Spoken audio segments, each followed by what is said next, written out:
Right, and we are live. Hello, everybody, and welcome to Forever Rugby on Forever Sports. It is a Thursday afternoon. We are just over 48 hours until the first test between Australia as well as South Africa. The Boks are back, and the Wallabies, their first match on, with Eddie Jones behind them, really. His first match as the new Wallabies coach. It's a hell of a team that they have assembled. And we're going to be chatting about the matchups a little bit. We're going to be talking a bit about the packs and the fact that for the first time in a long time, I think South Africa and Australia are going to go into a game where Australia could arguably have the better pack. And it's going to be interesting to see how they sort of counteract each other and where Australia potentially might get some ascendancy, where South Africa might get some ascendancy, and where the game might be won and lost. South Africa have got one debut.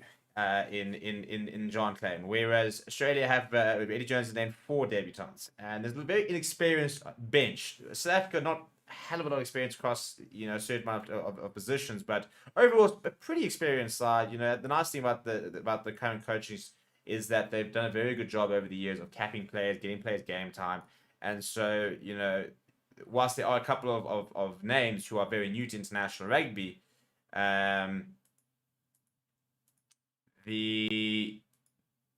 A lot of them have sort of been in the system for quite a while, which is good to see.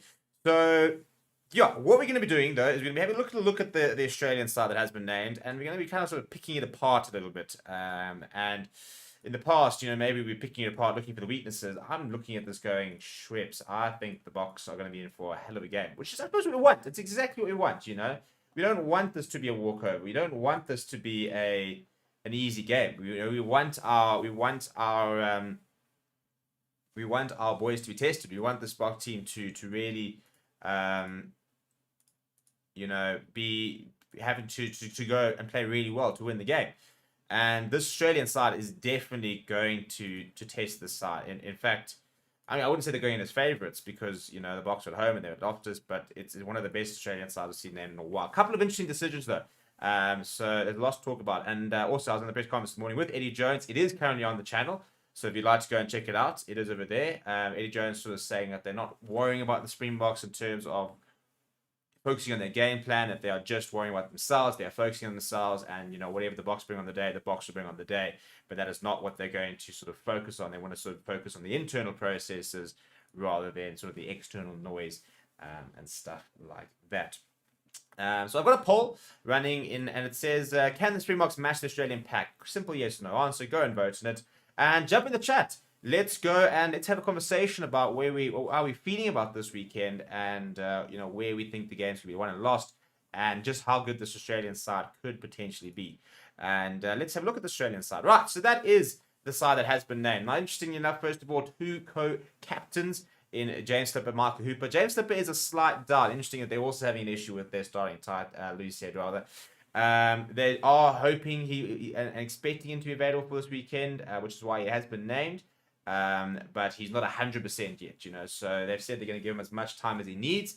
So I think basically a call will be made up to on the day, whether he is in fact available, and it wouldn't be surprising if he is a late withdrawal from the lineup on the day itself. So let's go through the team, shall we? In the front row, James Slipper, Derek Parecki, Alan Alatoa. I think that this is an interesting sort of front row, because I think tight 5, I think Australia might have an edge because the two sort of the locks to South Africa are new combination. Haven't played for the Boks a lot compared to Nick Frost and Will Skelton. Wouldn't say they're the most experienced campaigners. Will Skelton got 24 caps under his name, but it's and Nick Frost is quite early into his career. But some big boys there, a lot of weight there. I do think South Africa's got a better front row. I think Kitsop versus Alatoa, Frans Beherber. In fact, I asked James Slipper this morning how what he thought about and what he was expecting from Frans Beherber, and he was quite honest and said he's one of the best tight heads in the world, and that when he had a go at him last year, he did get the better of him a couple of times, so he's looking forward to the physicality. And so I think from a front row perspective, I do think we've got the better front row. It'll be interesting to see how the Tide 5 as a unit combine, though. I mean, Will Skelton is adding 140 kgs behind that front row. Marvin Ory, Jean Clay, not quite the sort of same size as this. And interesting, a lot of people were expecting Richie Arnold to go straight into the starting lineup and just add a massive pack. Not to be, he will be coming off the bench. But, Nick Frost is, 120 kgs odd. Well over 206 meters, so he's not exactly small. So they've got two very big locks to Australia, which will add a lot to that front row. For me, the loose trio, I think Australia got the edge. Tom Hooper on debut, it's going to be interesting to see how he goes. Very dynamic player, very promising. He's come through the ranks very quickly.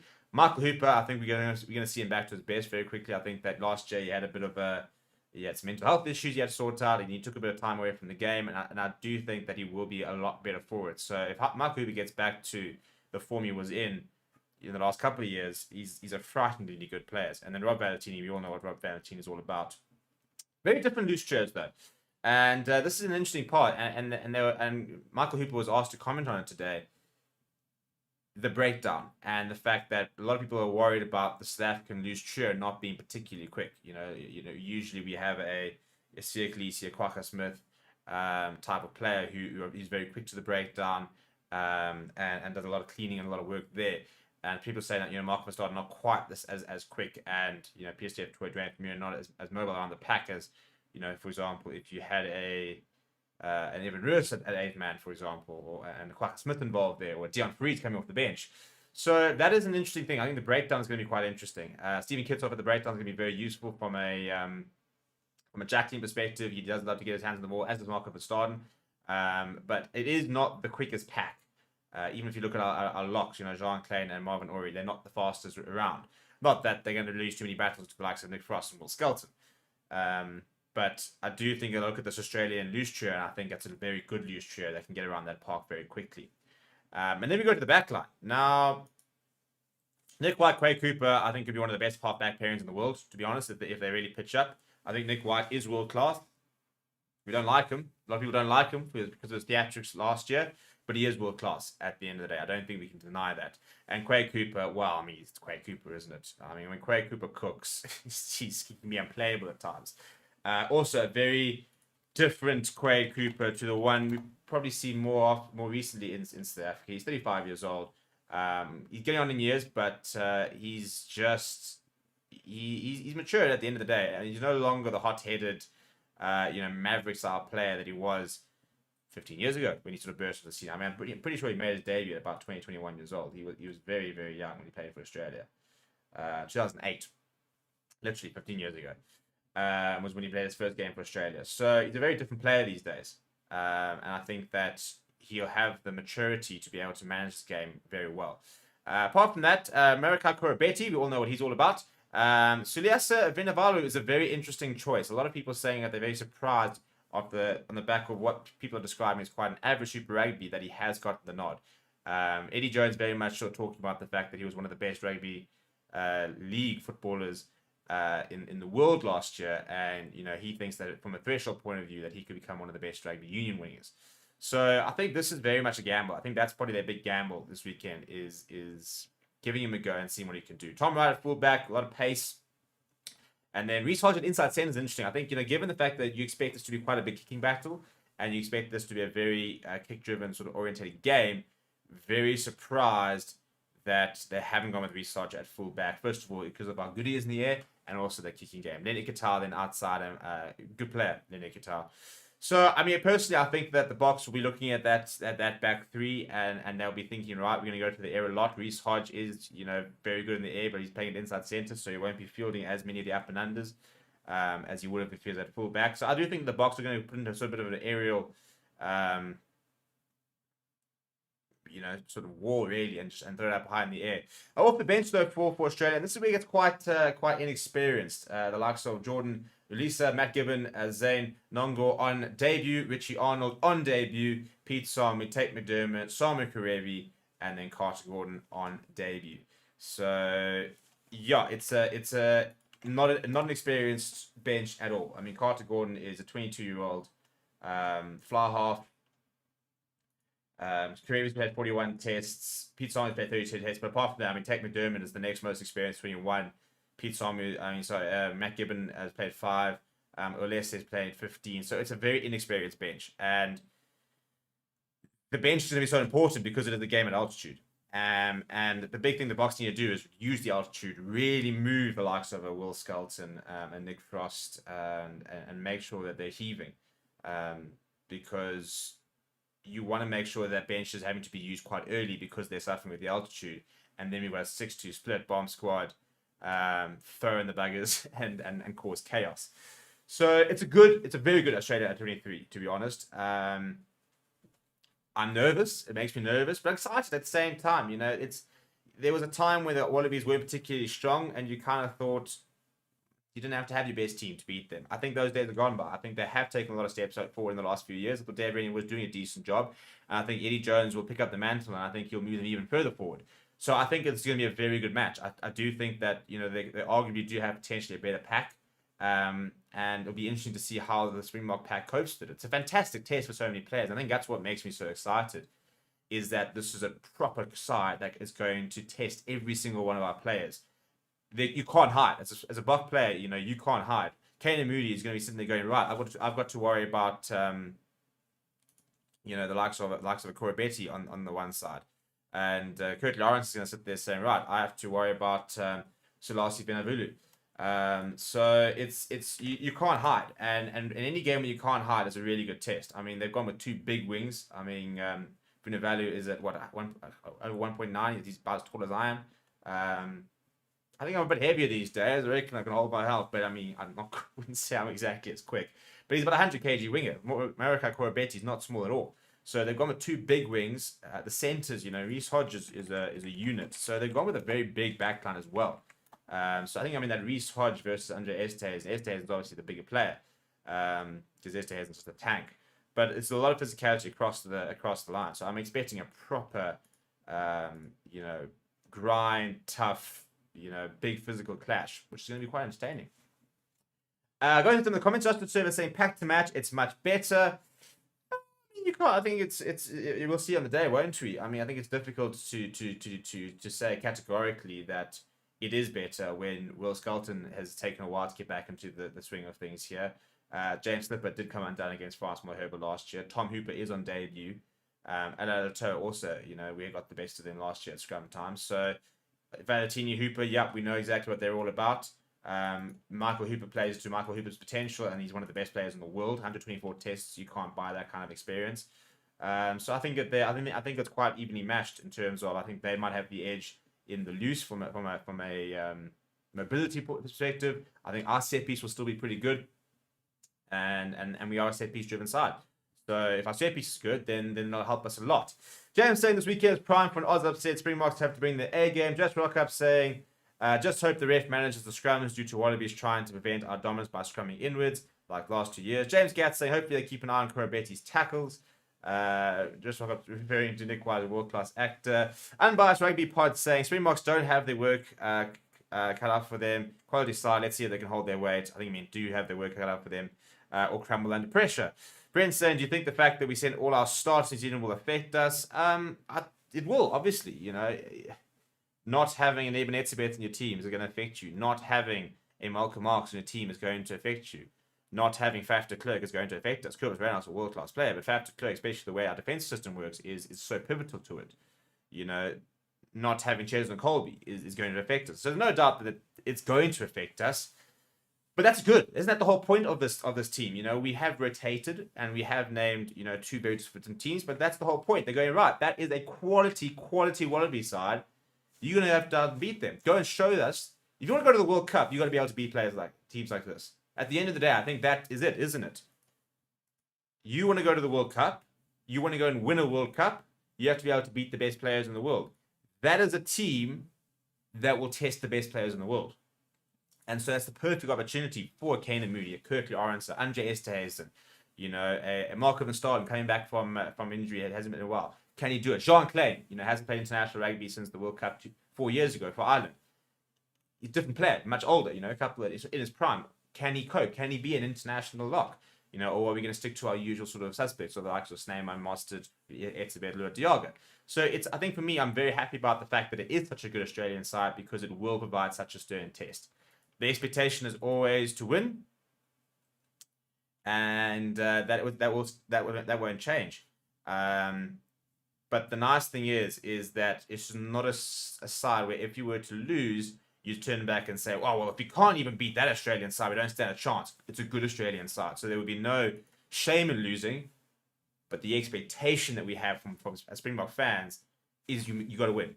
You want to win World Cups, you got to win. We always talk about how good our depth is. This is now the big answer. Is our depth as good as we think it is? And we'll find out. Tina's saying, I hope the ref keeps an eye on the timing of the Oz More counter as they have been going in early against the box before the jumper hits the ground to get on front foot and stop her more. Captain saying, man for man, the Aussie seems bigger, but I think our back three is quicker. Ishwan saying, let's trust the lads. We are creating depth now. Well, that's the thing. And nobody, when I put the poll out on Tuesday, when we did the team announcement live show, I put a poll out and I said, are we happy with it? And everybody said yes. I think 90% of the team said, yeah, we're happy with the team. There is rotation, but everyone is generally quite happy with the team. Now we've seen the Australian side, and I think a lot of people are going, sure, but that is a proper side. But at the end of the day, we're still happy with our side. We're still happy with the test that we're going to see. And we all know that when it comes to Springbok World Cup year, that the World Cup is the main thing. Eddie Jones saying, and I think we're in two different positions. Eddie Jones talking about the fact that wins are so important in Test match rugby and they have to win. And I think Australia are in a situation where they do need to win games. They do need to win a game like this because it's all very well getting together under Eddie Jones, a new coach, and you start saying, new coach, this could be a whole new dawn for us. We're going to be really good at the World Cup. If you lose a couple of games on the way, you can go and say, but we're preparing for the World Cup. But that's still going to affect you. Whereas if you're now in this sort of bubble where you're going, Eddie Jones back, we're back, new thing, and then you go and win a couple of early games and you beat the Springboks or you beat the All Blacks, you suddenly go into the World Cup thinking, you know what?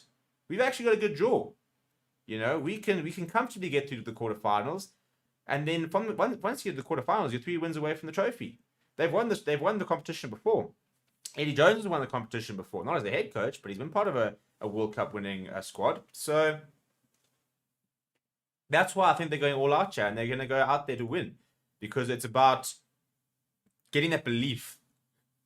Yes, it's about creating the systems and getting a stylistic player, stylistic things right in terms of how Eddie wants them to play, but it's also incredibly important that they do pick up results, and so they can actually start trusting in the process.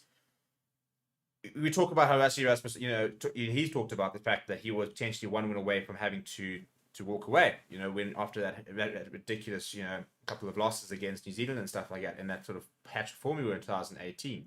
And before we then, I think it was drew against New Zealand, or we beat them in New Zealand. It was a case of, well, if we don't get the right results here, they might have to step down and everything that they wanted. So when you start losing the players, when they start having that doubt, that's when you are in trouble as a coach. If a player does not fully believe in what they are doing and what you are telling them to do, you have lost your team. As soon as you lose the dressing room, then you're dead in the water. You cannot go in tournaments, you cannot win things if there's not a complete buy-in from all the different players. And that for me is going to be, I think at the moment, of course, it's going to be buy-in from all the players. They're going to be sitting there thinking, well, how chuffed are we? Eddie Jones, one of the best coaches in the world, is back at his helm with the home team. He's backing us. So there's definitely going to be that confidence already. But if they don't get results, then they might be like, ooh, well, maybe we're not ready. Maybe we're not going to be able to do this in time. Whereas if they start doing it well, if they hit the ground running and they get the results, then they'll sit there going, yeah, no, we back ourselves. We can actually go all the way here. So it's cool. It's going to be a very interesting sort of a day, because there's so many different things on the line. And I'm very much looking forward to seeing exactly what the style of play that Australia go with. I mean, Eddie Jones talked initially about wanting to go back to the traditions of Australia, very running-based rugby, very exciting sort of style. And it'll be interesting to see if that's kind of where they want to go. and whether they continue to try and do that. So I'm very much looking forward to, from that perspective, seeing what we're going to learn out of Eddie Jones's team. From a Springbok perspective, I want to see individuals stand up this weekend. Yes, as a collective, we want to play well.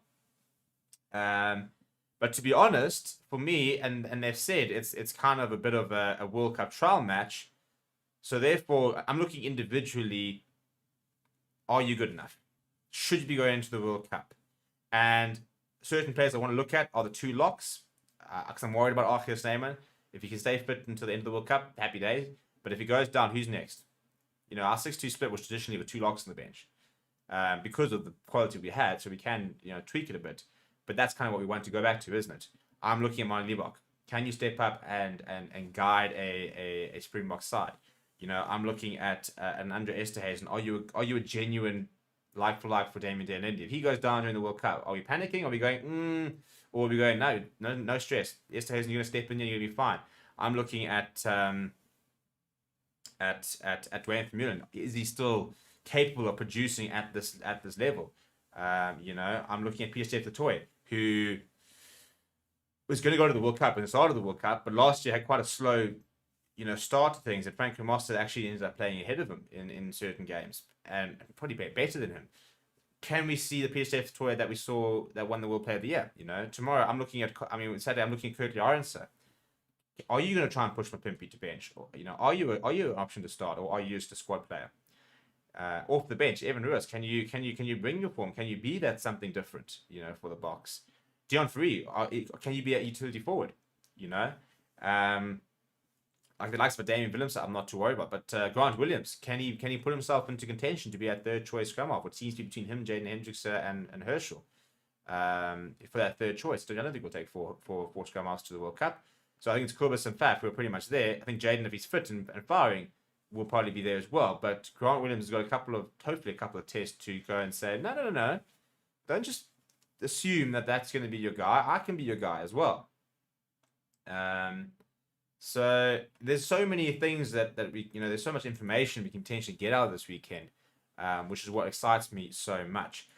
So I asked on the poll earlier, can the Springboks match the Australian pack? And the majority, 73%, have said yes. Not as big of a majority as you usually get in these polls. James saying that's a tough Australian team, experience, size, and technique. It is very much so.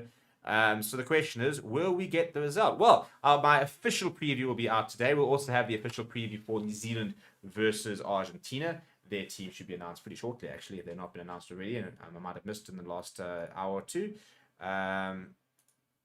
So we'll have the official preview out for them. Yeah, I see you. All Blacks still have a name their side. We've also got the Eddie Jones press conference out. I really encourage you to go watch it. It was pretty cool. You can see me ask a couple of questions to James Slipper.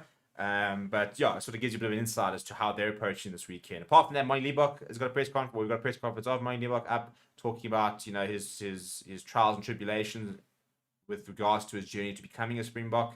So he talks about that quite a lot. Apart from that, we're going to have a how to watch video for both games coming out the next day or two. Tomorrow we will also have some training footage out on Forever Rugby for both teams, which will be quite cool. The player profiles are out for South Africa. The Australian ones will be out later as well. Once again, that'll be on Forever Rugby, so go and check out the Forever Rugby channel. It'll be very cool to sort of see the size and just how big this Australian pack is. And then tomorrow we'll have both captains' press conferences, and then Saturday we'll be live. So if you are new to the channel, make sure you come and hang out with us on Saturday.